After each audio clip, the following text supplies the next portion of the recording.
Halo, teman-teman petani di seluruh Indonesia. Selamat datang kembali di channel kita. Hari ini, saya mau ajak kalian semua ngobrolin sesuatu yang kelihatannya sepele, tapi dampaknya luar biasa untuk hasil panen kita, yaitu air di sawah. Siapa di sini yang masih berpikir kalau sawah itu harus selalu tergenang air? Makin banyak, makin bagus. Nah, hari ini kita akan bongkar mitos itu bersama-sama. Ternyata padi itu nggak selalu suka berenang.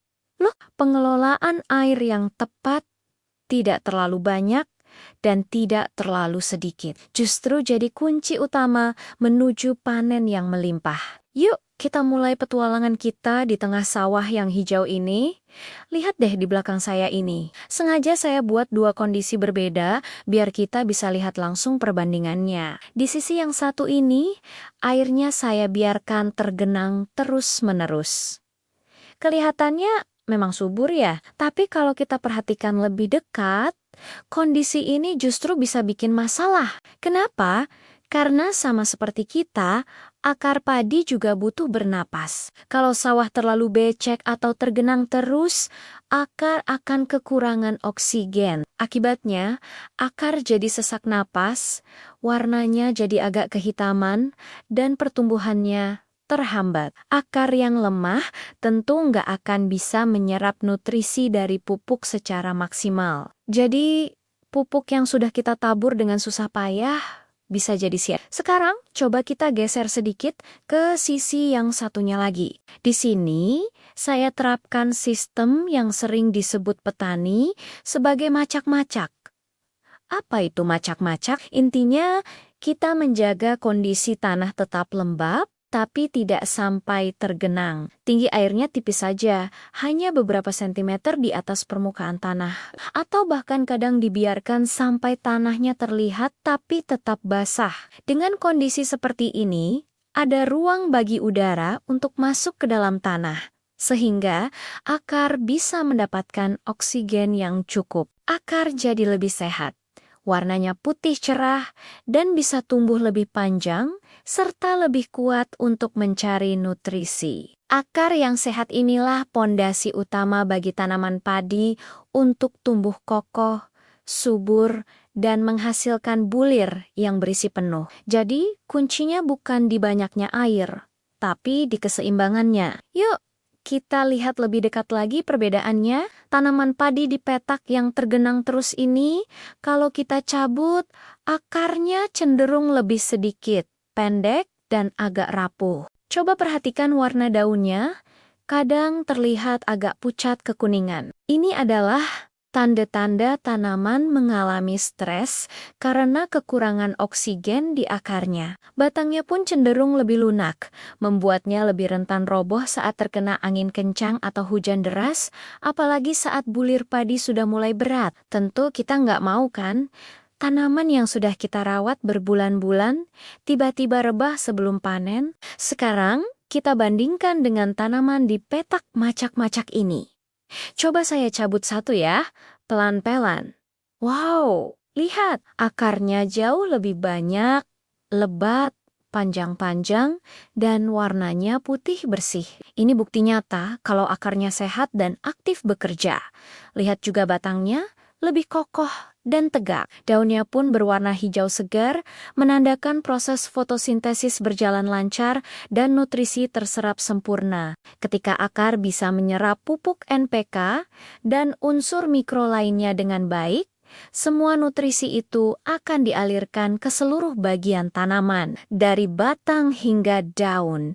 Dan puncaknya adalah untuk mengisi bulir padi. Dengan pondasi yang kuat seperti ini, tanaman jadi lebih tahan terhadap serangan hama dan penyakit, serta lebih siap menghadapi cuaca ekstrem. Lalu, kapan waktu yang paling tepat untuk menerapkan sistem macak-macak ini, waktu krusialnya adalah pada fase vegetatif aktif, yaitu sekitar umur 15 hari sampai 45 hari setelah tanam. Pada periode ini, tanaman sedang aktif membentuk anakan. Dengan memberikan kondisi macak-macak, kita merangsang pertumbuhan akar dan mendorong pembentukan anakan yang lebih banyak dan produktif. Akar yang kuat akan mencari nutrisi lebih jauh, sehingga setiap anakan yang tumbuh punya kesempatan yang sama untuk berkembang.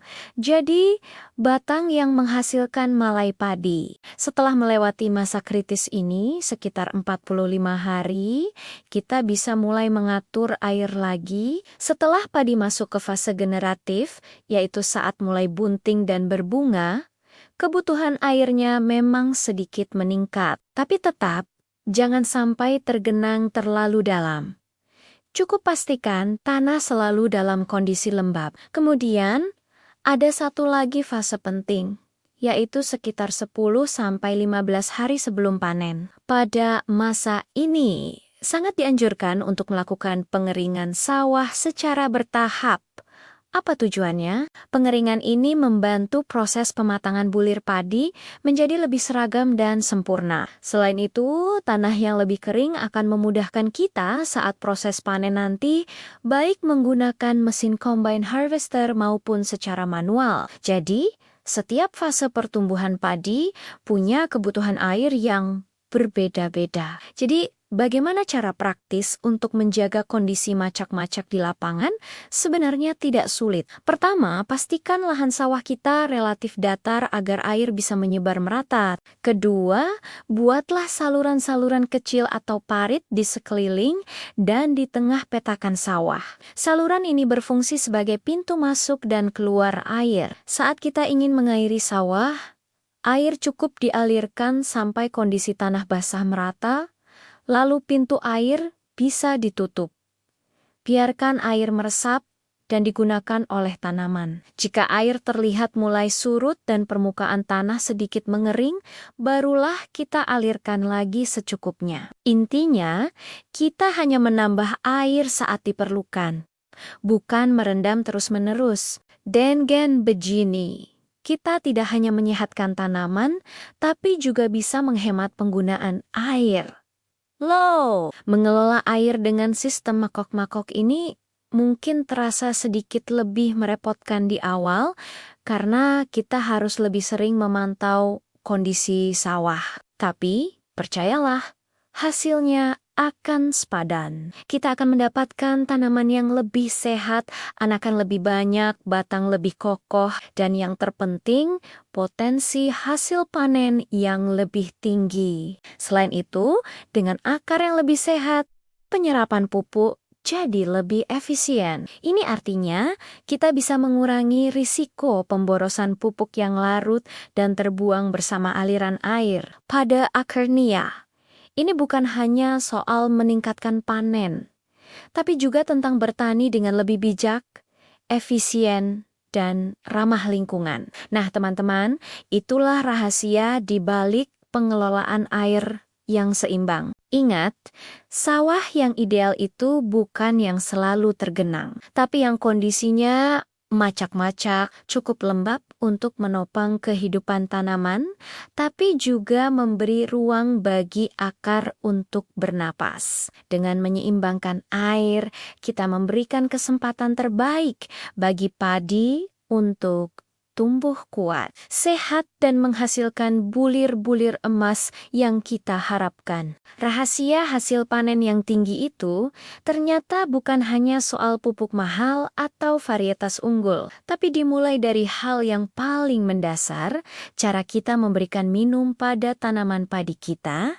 Sawah seimbang, akar kuat, insya Allah panen pun maksimal. Terima kasih banyak sudah menyimak video ini dari awal sampai akhir. Semoga apa yang saya bagikan hari ini bisa bermanfaat dan memberikan inspirasi baru bagi teman-teman petani semua. Jangan takut untuk mencoba hal baru di lahan kalian, karena dari situlah kita belajar dan berkembang. Kalau ada pertanyaan, pengalaman atau tips lain seputar pengelolaan air sawah, jangan ragu untuk tulis di kolom komentar ya. Kita bisa diskusi dan belajar bersama di sana. Jangan lupa juga untuk like video ini, share ke teman-teman petani lainnya, dan yang paling penting, subscribe channel ini agar kita bisa terus berbagi ilmu dan semangat dalam memajukan pertanian Indonesia. Sampai jumpa di video berikutnya. Tetap semangat, salam petani hebat.